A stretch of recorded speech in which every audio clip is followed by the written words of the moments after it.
le Windows il a besoin d'être updaté ou le PC il a besoin d'être updaté. Ce n'est pas notre problème. Nous, en tant qu'entreprise, en tant que client final, en tant que consommateur de la technologie, vous ou les entreprises, ils ont leur PC, leur laptop, ils se connectent, on n'a pas de Windows. Imaginez un PC sans Windows, pas de PowerPoint, pas de Microsoft Word, Excel, rien du tout. Juste une connexion sur le net. Okay? C'est ça la tendance maintenant, hein, pour ne pas rentrer dans les upgrades à chaque fois. Donc c'est ça la tendance aujourd'hui, Software as a Service. Donc le software devient un service. Donc entre ce mode Customer Premise Equipment, dans lequel on a des équipements, une infrastructure chez le client, et le mode SAS, il y a des modes intermédiaires et qui sont également très utilisés, sur lesquels focalisent beaucoup les opérateurs télécoms, les fournisseurs de services télécoms. C'est soit le mode CPE managé, dans lequel l'entreprise a une infrastructure hébergée chez elle, mais qu'elle ne maintient pas. C'est une infrastructure, c'est généralement un routeur, un équipement ou toute une plateforme de communication qui a été livrée par l'opérateur télécom dans l'abonnement. Tel qu'aujourd'hui, votre ISP vous livre un modem. Et il va maintenir ce modem-là. Là, dans le mode CPE managé, l'opérateur télécom fournit une plateforme et le client va la payer sous forme de mensualité, mais il ne va pas s'occuper de la maintenir. Elle n'est pas dans sa responsabilité. Lui, il va consommer le service uniquement. Donc ça permet de réduire les coûts pour les entreprises et ça permet pour les opérateurs télécoms de fournir des services à valeur ajoutée, de ne pas se contenter de vendre des accès et de la vente passante qui tend à devenir de moins en moins cher aujourd'hui.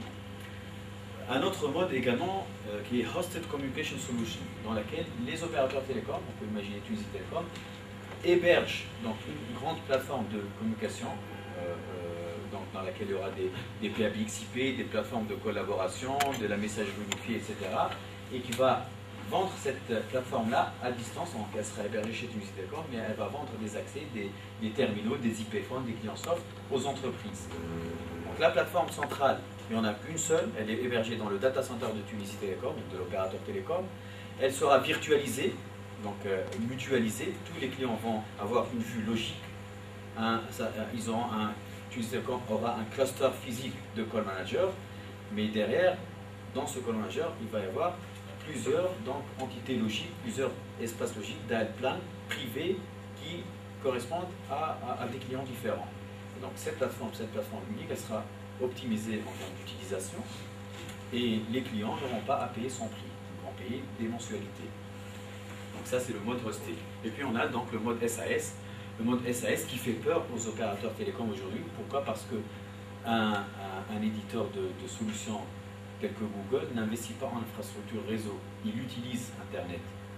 Il investit en data center, il collecte des abonnements et l'opérateur télécom va voir du trafic passer, mais il ne va pas générer du revenu à valeur ajoutée sur ce trafic-là. Donc les opérateurs essayent également d'avoir leur part du gâteau sur le réseau Internet et de se positionner en hébergeur de services pour leurs abonnés. Est-ce que c'est clair tout ça? Est-ce que d'abord vous écoutez bien derrière ou pas? Ça doit être une présentation two ways, مش one way. Ça doit être two ways. Vous devez participer parce que c'est une tendance du marché, ce qu'on parle là, c'est la tendance du marché. Où est-ce que le marché est en train d'aller? Donc si vous n'avez pas compris quoi que ce soit, il ne faut pas hésiter à demander des questions, on est là pour ça. Hein? Donc on est là juste pour échanger ce qu'on est en train de voir dans le marché mondial avec vous, qui vous êtes encore à l'état universitaire. Donc, n'hésitez pas à échanger, on est là pour vous. Donc, c'est pas le fait de Riyad vous donne des informations. Si vous n'avez pas compris quoi que ce soit, n'hésitez pas à nous arrêter, on essaiera de vous répondre. Donc là, les grandes phases de l'évolution vers notre objectif de solution de communication unifiée, Cisco, la première phase, c'est de transformer la téléphonie TDM par de la téléphonie IP. Donc ça, c'est la première phase pour migrer vers une plateforme, pour une entreprise ou un client, pour migrer vers une plateforme de communication unifiée. Dans les années 90, on a commencé à travailler sur la téléphonie sur IP. Personne n'y croyait. Aujourd'hui, la plus grande majorité des éditeurs de TDM, de PABX téléphonique classique dans le monde ont arrêté ou vont bientôt arrêter la production de ces PABX-là et tout le monde s'oriente vers la téléphonie sur IP. Cisco a commencé très tôt, c'est pour ça qu'on se positionne aujourd'hui en tant que leader, parce qu'on a développé la téléphonie sur IP, on a poussé pour que ça marche sur le réseau IP de l'entreprise, on l'a étendu sur le WAN en rajoutant des briques logicielles pas forcément reliées à l'unique service de téléphonie. On n'a plus besoin de téléphone physique et de PABX et de lignes physiques, donc c'est des lignes logiques. On a rajouté plein d'applications qui ont fait que la téléphonie sur IP évolue. On a rajouté à la téléphonie sur IP donc des applications orientées business. On a commencé par intégrer la messagerie vocale avec la téléphonie sur IP sur les serveurs. On a intégré la messagerie vocale avec les technologies web. On peut accéder à sa messagerie vocale à travers un navigateur web. On a ensuite intégré la messagerie vocale avec la messagerie email de l'entreprise, avec Outlook ou Lotus de IBM ou Microsoft. Donc on reçoit son message vocal sous forme d'un email. On peut répondre à ce message-là directement à partir de l'email. Et après, on a rajouté des composants, d'autres composantes logicielles, telles que la présence. On va voir ce que ça veut dire. Telles que la collaboration, le conferencing, etc. Donc, c'est à ce moment-là qu'on peut commencer à parler par plateforme de communication unifiée. Bien sûr, il faut que la culture au sein de l'entreprise même évolue également. Les gens n'ont pas forcément l'habitude de faire des audioconférences. Ça n'a jamais été quelque chose de très populaire, surtout dans le secteur public, hein, il faut dire. Et donc, il faut que les gens changent leur habitude. On n'est pas obligé de ramener tout le monde de tout le pays pour avoir une réunion qui va durer 1 heure. On peut la faire facilement via une plateforme de conférencing web, vidéo, etc. Donc, cette culture, elle doit être adoptée par les utilisateurs, mais il faut avoir toute une stratégie commerciale marketing au sein même de l'entreprise. Une entreprise, je parle d'entreprise de centaines d'utilisateurs, voire de milliers d'utilisateurs, hein, tels que les grands ministères, tels que les grandes banques, etc., dans laquelle la hiérarchie met en place tout un mécanisme pour apprendre aux utilisateurs à utiliser la messagerie vocale, à utiliser la messagerie tout court. Il y a plein de banques aujourd'hui même qui n'utilisent pas la messagerie Internet, l'email. Donc, parfois on se demande comment on peut parler de communication unifiée dans ce contexte-là. Donc, il y a toute une culture également qui doit changer pour pouvoir utiliser ces outils-là.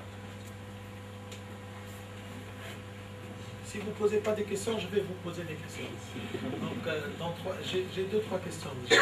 Donc, essayez de les poser, comme ça vous aurez les réponses. Sinon, je poserai des questions et j'insisterai à avoir ma réponse. Donc, déjà, pour commencer, c'est quoi la différence entre la téléphonie TDM et la téléphonie sur IP? Donc, la première chose, migration, migrate, c'est quoi la différence entre legacy TDM to IP? Est-ce que vous savez qu'est-ce que ça veut dire TDM? Si vous ne savez pas ce que ça veut dire que je parle dans le vide. Donc legacy TDM, c'est les PABX classiques. Hein. C'est le commutateur téléphonique classique de l'entreprise, à partir duquel on va tirer des câbles vers tous les bureaux et sur lesquels on va connecter des téléphones analogiques classiques. Donc ça, c'est la téléphonie TDM, c'est les PABX TDM classiques. D'accord. La téléphonie sur IP. Skype en extrapolant, mais la communication sur IP entreprise, c'est transformer ce PABX classique-là en serveur, un serveur Linux ou Windows, sur lequel on va installer l'application PABX. Les téléphones IP, ils ne sont plus tirés sur des câbles, c'est des téléphones qui vont avoir des adresses MAC comme n'importe quel PC, comme n'importe quel ordinateur. Le téléphone, ça peut être également un soft sur le PC, comme Skype, effectivement. Et ces téléphones-là vont se connecter sur le PABX via une connexion logique. Comme une connexion HTTP entre un navigateur et un serveur web, c'est une connexion logique, hein, une liaison applicative via un protocole de signalisation. On parle de H323, de SIP, etc., dans lequel le PABX, le soft, le logiciel PABX, va monitorer ces téléphones-là. Il va savoir donc si ces téléphones-là sont décrochés, raccrochés, il va leur télécharger leur profil, le username, le numéro du téléphone, le profil, les droits de ce téléphone-là, etc. Donc, la téléphonie sur IP, c'est une application réseau entre un serveur et des terminaux et des clients soft, soit dans un boîtier, un téléphone IP, soit dans un PC. Je vais être très simple parce que lui, il est trop technique. Moi, je suis un peu high level. Imaginez, on peut montrer un IP phone. Vous avez montré un IP phone tout à l'heure dans le slide de téléprésence. Voilà, celui-là.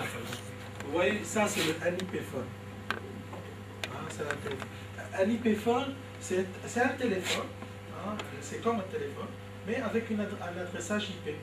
C'est comme un PC. C'est un PC. C'est quoi le but d'abord? C'est un PC, il est connecté sur un réseau, il a une adresse IP. Quelle est la différence entre ça et le téléphone classique qu'on voit de tous les jours dans les administrations? C'est que ce téléphone-là, vu qu'il a un adressage IP, qu'est-ce qu'il fait? Il vous permet, vous êtes par exemple, c'est une banque, elle a le siège à Tunis et des agences partout, sous Sasfer, Tasbengarden, whatever. Ok, donc je travaille chez la BIA, par exemple. Hein, j'ai mon téléphone, Habib Bourguiba. Demain, je me déplace, j'ai une réunion à Sousse. Je vais chez n'importe quel bureau, je trouve un téléphone IP, il a une adresse IP. Je me log, Adel, password 1, 2, 3. Hein, c'est mon téléphone. Vous m'appelez sur mon extension 1, 2, 3, elle est bonjour se trouve à Tunis, ça ne sonne plus chez mon bureau à Tunis, ça sonne c'est à Sousse. Parce qu'il va me reconnaître. C'est ça la différence. Donc là où je vais, même chez Sousse, je voyage à... j'avais pas mon laptop, je voyage aux États-Unis, sur mon PC, le même téléphone avec un software, un CD, je l'installe ici, hein, et je l'ai au coin de mon PC. Quand vous m'appelez chez mon bureau au lac, ça va sonner aux États-Unis. Ça va sonner dans l'hôtel, là où je suis, ça va sonner sur mon laptop. C'est pas un renvoi, c'est un adressage IP. C'est comme vous avez un laptop.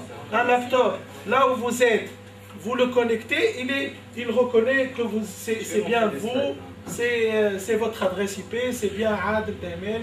Et donc les emails TIAC, ils arrivent sur ton PC. Les appels téléphoniques, ils arrivent là où vous vous loguez. Comme du roaming. Là où vous loguez. C'est plus de roaming, il n'y a plus de roaming. On passe sur le réseau Internet, on passe plus sur le réseau téléphonique connecté de l'opérateur. Ce client-là, il ne va pas se connecter sur Skype, il va se connecter sur le PABX IP de l'entreprise. Un peu la région, par exemple. Si je me connecte en Chine, par exemple, ça va m'afficher bienvenue sur Facebook, Chine, ou bien un truc comme ça. Et si je viens, ça va afficher Facebook, Tunisie. Là, tu as raison, mais je veux rajouter un truc. Là, on est en train d'utiliser la téléphonie de l'entreprise. L'entreprise, je suis part de l'entreprise. Donc, on oublie une seconde Skype ou Facebook, tout ça, c'est bien. C'est des applications qui travaillent sur le net. Mais là, je suis en train de parler de l'IP téléphonie de l'entreprise. Je fais partie d'une entreprise qui a plusieurs succursales, hein, partout dans le monde, partout dans la région. J'ai mon téléphone sur mon bureau, hein, le classique qu'on connaît, s'appelle le TDM, la téléphonie TDM, d'accord? Le classique. Quand je sors du bureau, je ne suis plus joignable. Je ne suis plus joignable. Ça sonne, je ne suis pas au bureau, je suis à la maison, je suis en voyage, vous me laissez un message, et quand je reviens dans 10 jours, je trouve la messagerie pleine. Hein? C'est inutile de rappeler, please call me back, it's very urgent. Moi, je vais revenir après 10 jours, je vais lire un message qui date de 10 jours, ça devient plus urgent. Okay? Donc ça, quand je quitte le bureau, je ne trouve plus mes appels, parce que c'est lié par le câble au PABX. Hein, le PABX, c'est le grand truc que vous avez ici. Hein. Donc c'est des câbles, c'est des grands câbles, c'est une grande armoire connectée avec des câbles sur Tunisie Télécom, lignes externes, des lignes internes, des extensions et tout ça. On est d'accord? Ça, c'est la téléphonie classique. J'appelle, ça sonne chez toi physiquement. Maintenant, vu qu'on veut améliorer l'efficiency des gens, des employés, et que les gens deviennent mobiles, parce que les gens ne sont pas censés être toujours au bureau. Les gens bougent, ils sont dans des réunions, ils sont dans des séminaires à l'étranger, et le téléphone, maintenant, ça fait partie du système d'information. parce qu'on reçoit 50% des demandes sur le téléphone. Donc je dois être joignable. Donc quand vous m'appelez, je dois toujours continuer à recevoir mes appels. Là où je suis. Et c'est pour cela que l'IP-téléphonie est venue. Donc tout est IP. C'est plus connecté à l'opérateur Tunisie Télécom ou Algérie Télécom ou la Libye Télécom. Non, non, non, c'est de l'Internet. Maintenant, c'est un adressage IP, c'est de l'Internet. C'est une application qui s'installe sur un serveur quelconque. D'accord? C'est comme un web. Vous rentrez www.cisco.com. Vous ne savez pas où est-ce que se trouve le serveur là où vous êtes entré. Est-ce que vous le savez? Physiquement, est-ce qu'il est là? Est-ce qu'il est à Paris ou il est à New York? Est-ce que vous le savez? Non. L'application téléphonique, c'est une application, c'est plus physique. C'est une application. Elle est dans un serveur quelconque. J'ai mon adressage IP. Je me log sur l'Internet à partir de Tunis, à partir de Sousse, à partir de Paris, à partir de New York. Il suffit que je rentre mon login name et password. Je suis reconnu. Vous m'appelez. Je réponds. Et vous ne savez plus où est-ce que je suis. Vous tapez extension 1, 2, 3, vous croyez que je suis ici chez Rahbi Bourguiba, et moi en fait je suis dans un hôtel, connecté sur Internet, et je suis en train de travailler, je reçois un appel. Et je réponds. Et d'où la productivité des employés. Un chapitre, le Gardner Group a fait une étude, parce que tout ça, tout ce qu'on est en train de dire, c'est quoi? Ça sert à quoi en fait? Parce que la tendance, l'évolution technologique, ça sert à quoi en fait? C'est ça, c'est des présentations qui se font à un niveau exécutif pour dire, voilà, pourquoi vous voulez que je change à mon TDM téléphonique? J'ai 1000 employés, vous voulez que je change les téléphones, le TDM, le câblage, j'enlève tout ça. Pourquoi? Pour améliorer la productivité de mes employés. Là où je suis unreachable. Je peux recevoir mes appels, et quand je reçois mes appels, je travaille. Je suis productif. D'accord? Et cette technologie-là, elle améliore la productivité d'un employé 57%. Juste pour terminer, je donne la parole à Liam. HSBC, vous entendez HSBC, la banque HSBC, hein? La grande banque.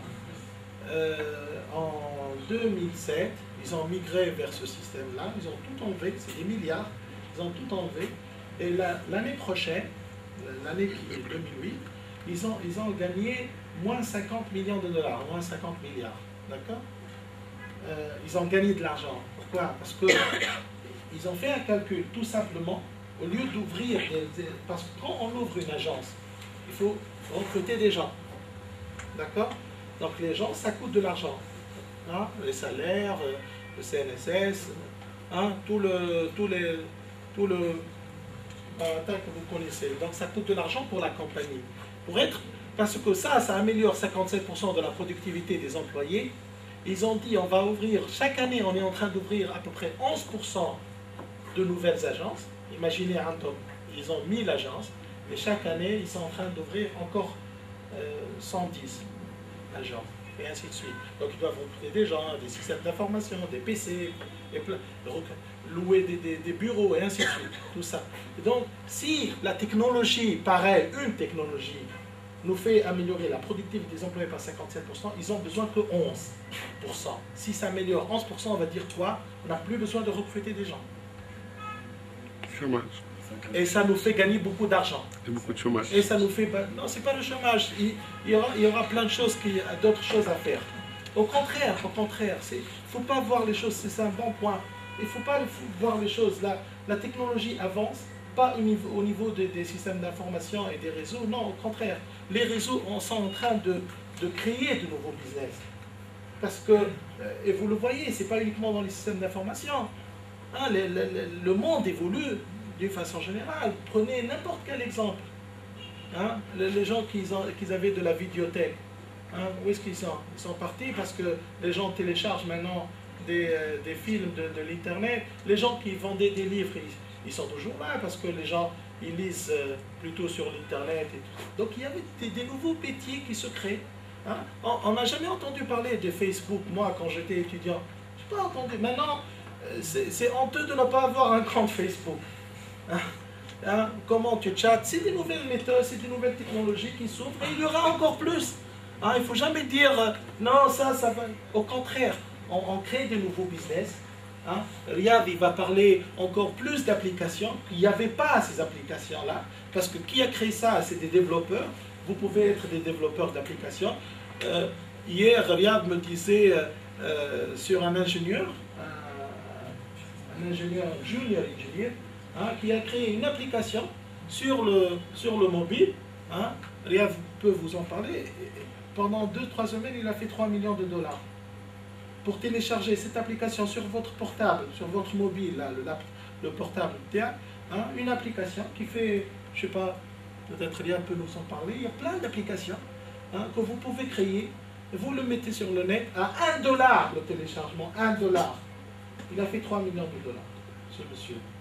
Donc vous voyez, hein, il peut arrêter de ne pas faire le téléphone classique et il va créer son propre application, il le met sur le net et si ça vous plaît, vous le téléchargez, vous payez $1 et donc tout le monde paye $1. Vous avez une question? J'ai deux questions, une question générale et une question technique. Pour la question générale, j'aimerais bien savoir